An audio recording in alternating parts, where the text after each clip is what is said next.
रात के 9 बज रहे थे। दिल्ली एयरपोर्ट की चमचमाती रोशनी में हर कोई अपनी मंजिल की तरफ भाग रहा था।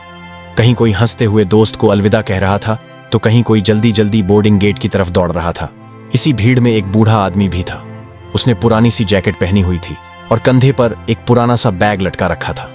उसके सफेद बाल और झुर्रियों से भरा चेहरा देखकर कोई भी कह सकता था कि यह आदमी बिल्कुल आम सा है। शायद कोई रिटायर्ड टीचर रहा होगा या फिर कोई मामूली मुलाजिम। वो लाइन में खड़ा बार बार अपना टिकट जेब से निकाल कर देखता और फिर वापस रख लेता था। उसके पास बिजनेस क्लास का टिकट था, दिल्ली से मुंबई जाने का। चेक इन काउंटर पर एक एयरलाइन स्टाफ ड्यूटी कर रही थी। उसने जैसे ही टिकट देखा, उसके होठों पर हल्की सी मुस्कान आ गई। बाबा जी, आपसे कुछ गलती हुई है क्या? एयरलाइन स्टाफ ने हल्का सा मजाक करते हुए कहा। बूढ़े आदमी ने उलझन में पूछा, क्या हुआ बेटी, टिकट ठीक है ना? एयरलाइन स्टाफ बोली, ये बिजनेस क्लास का टिकट है बाबा जी। आपने खुद खरीदा है या किसी ने गिफ्ट किया है? उसके टोन में शक भी था और मजाक भी। पीछे लाइन में खड़ा एक आदमी हंसकर बोला, लगता है फ्री का टिकट मिल गया होगा। ये सुनकर लाइन में खड़े और पैसेंजर्स भी हंसने लगे। बूढ़े का चेहरा उदास हो गया, लेकिन उसने अपने आंसू रोक लिए। धीरे से बोला, बेटी, ये टिकट मैंने अपने पैसों से खरीदा है, पूरे पैसे दिए हैं। लेकिन एयरलाइन स्टाफ ने उसकी बात इग्नोर कर दी और अपने जूनियर स्टाफ विवान को बुलाया। विवान, जरा चेक करना, बाबा जी बिजनेस क्लास जाना चाहते हैं, लगता है कोई गड़बड़ है। विवान भी हंसकर आया और बोला, बाबा जी, बिजनेस क्लास आप जैसे लोगों के लिए नहीं होती। आप इकोनॉमी में जाइए, हम आपको एडजस्ट कर देते हैं और पैसा भी कम लग जाएगा। बूढ़ा हैरान होकर पूछता है, बिजनेस क्लास मेरे लिए क्यों नहीं बेटा? मैंने पूरे पैसे दिए हैं। क्या बिजनेस क्लास सिर्फ उनके लिए है जो ब्रांडेड सूट पहनते हैं? लेकिन स्टाफ में से किसी ने भी उसकी बात पर ध्यान न दिया। बूढ़े की आंखों में नमी आ गई। उसने प्यार से कहा, बेटी, मैंने जिंदगी भर मेहनत की है। ये कुछ घंटे सुकून के सफर के लिए पैसे बचाए थे। पहली बार सोचा था कि थोड़ा आराम से सफर करूंगा। क्या इतनी छोटी सी ख्वाहिश भी एक गरीब के लिए बड़ी होती है? उसकी बात सुनकर कुछ मुसाफिर चुप हो गए। 2 औरतें अपना सिर झुकाकर खामोश हो गईं, लेकिन किसी ने आवाज उठाना जरूरी नहीं समझा। इसी बीच एक अमीर बिजनेसमैन अंदर आया। उसने महंगी शर्ट पहनी थी, कीमती ब्रांड की घड़ी उसकी कलाई पर चमक रही थी और चलने के अंदाज में इतनी अकड़ थी जैसे पूरा हॉल उसी का हो। उसके कदमों की आहट तक लोगों का ध्यान खींच रही थी। कुछ लोग उसकी तरफ देख रहे थे। वह सीधे काउंटर पर गया और बिना देर किए ऊंची आवाज में बोला, मुंबई के लिए एक बिजनेस क्लास का टिकट चाहिए। एयरलाइन स्टाफ, जो कुछ देर पहले बूढ़े आदमी को नजरअंदाज कर रही थी, अचानक चेहरे पर बड़ी सी मुस्कान ले आई और नरमी से बोली, सॉरी सर, बिजनेस क्लास फुल्स है। अमीर आदमी हल्का सा हंसा, फिर जेब से चमचमाता क्रेडिट कार्ड निकाला। वह कार्ड मानो उसकी ताकत का सबूत हो।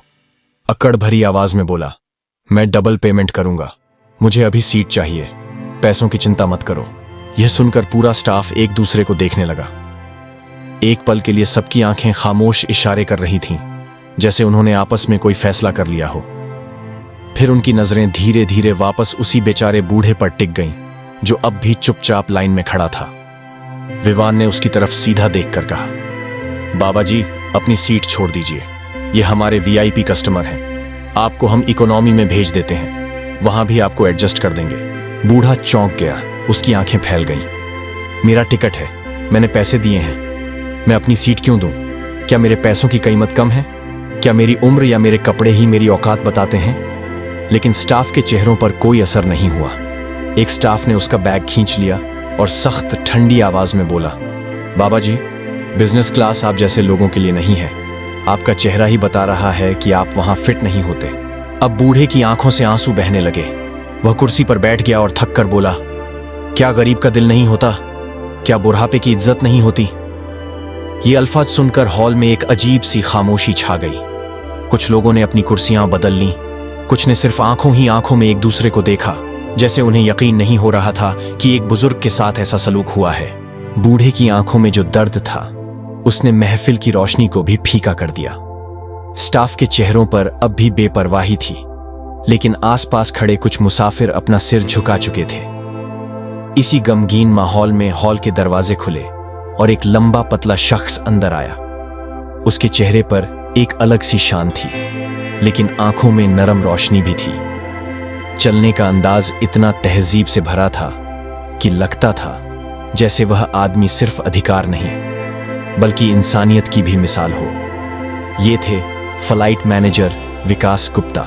जब विकास हॉल में आया तो सबकी सांसें एक पल के लिए थम सी गईं। स्टाफ ने तुरंत अपने चेहरे सीधे कर लिए, जैसे किसी ने अचानक उनके गलत काम पर रोशनी डाल दी हो। अभी कुछ लम्हे पहले एयर होस्टेस और विवान के होंठों पर जो हल्की सी मजाक भरी मुस्कान थी, विकास की नजर पड़ते ही वो तुरंत गायब हो गई। हॉल का माहौल बदल गया था। अब वहां सिर्फ सख्ती और इंतजार का बोझ था। लोग देख रहे थे। विकास ने सब कुछ देखा और सीधा बूढ़े के पास गया। बूढ़ा अब भी कुर्सी पर बैठा था। उसके कंधे से बैग नीचे गिरने को था। उसकी आंखों में आंसू थे और दिल से एक अजीब सी बेइज्जती का बोझ निकल रहा था। बूढ़े ने अपना टिकट विकास के हाथ में देते हुए कहा, बेटे, ये लोग मेरा टिकट कैंसिल करके मुझे इकोनॉमी में भेज रहे हैं। विकास ने टिकट को ध्यान से देखा, फिर एक गहरी सांस ली और नरम लहजे में कहा, बाबा जी, ये टिकट आप ही का है और बिजनेस क्लास की सबसे अच्छी सीट भी आपकी है। किसी की हिम्मत नहीं कि आपका हक छीने। ये लफ्ज सुनकर हॉल में खामोशी छा गई। कुछ लोगों ने चैन की सांस ली और कुछ ने सिर हिलाकर तस्दीक की, लेकिन स्टाफ के चेहरे पर परेशानी दिखने लगी। बूढ़े की आंखों में आंसू थे। उसने लरजती हुई आवाज में कहा, बेटे, ये कह रहे थे कि मैं बिजनेस क्लास के लायक नहीं हूं। क्या सिर्फ सूट पहनने वाले, चमकती घड़ी लगाने वाले ही लायक होते हैं? और जो पुराने कपड़े पहने हुए हैं वो सिर्फ इकोनॉमी के ही हकदार होते हैं? विकास की आंखें गुस्से से भर गईं। उसने एयर होस्टेस और विवान की तरफ देखा और सख्त लहजे में कहा, बिजनेस क्लास के लायक वही लोग होते हैं जो इज्जत की कद्र करते हैं। कपड़ों और चेहरे से इज्जत नहीं तोली जाती। इंसानियत का पैमाना तुम्हारी आंखों में इतना छोटा हो गया है। स्टाफ की गर्दनें नीचे झुक गईं। लोग अब खामोश थे, लेकिन अंदर से उनका खून खौल रहा था। एक बुजुर्ग आदमी के साथ ऐसी बेइज्जती और सबके सामने। बूढ़ा धीरे से मुस्कुराकर बोला, बेटा, एयरलाइन का मालिक कौन है? विकास ने थोड़ा हिचकिचाते हुए जवाब दिया, कबीर मल्होत्रा। ये नाम सुनकर सबने सोचा कि शायद अब बुजुर्ग चुप हो जाएगा, लेकिन उसने अपने कांपते हुए हाथों से टिकट उठाया, विकास के सामने रखा और कहा, शायद तुमने टिकट पर लिखा नाम ठीक से नहीं देखा। विकास ने टिकट पर नजर डाली। उसकी आंखें फटी की फटी रह गईं। नाम लिखा था कबीर मल्होत्रा। पूरे हॉल में सन्नाटा छा गया। लोग एक दूसरे को देखने लगे। स्टाफ के रंग उड़ गए। जिस बूढ़े को अभी तक वो एक आम कमजोर मुसाफिर समझ रहे थे, असल में वही एयरलाइन का फाउंडर और मालिक था। एयर होस्टेस का रंग पीला पड़ गया। विवान के हाथ थरथरा रहे थे। जो आदमी कुछ देर पहले वीआईपी बनकर डबल पेमेंट की बात कर रहा था, वो भी अपने कदम पीछे खींचने लगा। कबीर मल्होत्रा गुस्से से भरी आवाज में बोला, तुमने सिर्फ मुझे नहीं, अपने फर्ज को बेइज्जत किया है। मुसाफिर को उसकी उम्र और कपड़ों से जज करना, यह है तुम्हारी ट्रेनिंग? इज्जत का मतलब तुम लोग भूल गए हो। एयर होस्टेस घबराकर बोली, सर, हमें नहीं पता था आप कौन हैं। कबीर ने हाथ उठाकर उसे रोक दिया। बात यह नहीं कि मैं कौन हूं, बात यह है कि मुसाफिर कौन है। चाहे वो अमीर हो या गरीब, जवान हो या बूढ़ा, हर एक का हक है इज्जत। तुम लोगों ने वो हक छीनने की कोशिश की। विकास चुप था, लेकिन उसकी आंखों में इज्जत थी। कबीर ने उसकी तरफ देखते हुए कहा, मैनेजर विकास अपना फर्ज समझता है, इसलिए इसे प्रमोशन मिलेगा और बाकी स्टाफ की जांच होगी। जो गलत साबित होगा उसकी नौकरी खत्म। स्टाफ रोकर माफी मांगने लगा। सर, दोबारा ऐसा नहीं होगा। लेकिन कबीर की आवाज में सख्ती थी। जो इंसानियत भूल जाए, उसे माफ करना दूसरों के साथ नाइंसाफी है। यह सुनकर हॉल गूंज उठा। लोगों ने जोरदार तालियां बजाईं। एक स्टूडेंट लड़की रोते हुए आगे आई, सर, आज आपने सबको सबक दिया। हम समझते थे कि ताकत पैसा और पावर है, लेकिन आपने दिखाया कि असली ताकत इज्जत देने में है। फिर उसने लोगों की तरफ देखकर कहा, दोस्तों, आज हमने देखा असली लीडर कौन है, जो सिर्फ कुर्सी पर बैठकर हुक्म नहीं देता, बल्कि जमीन पर आकर इंसानियत बचाता है। पूरा हॉल तालियों से गूंज उठा।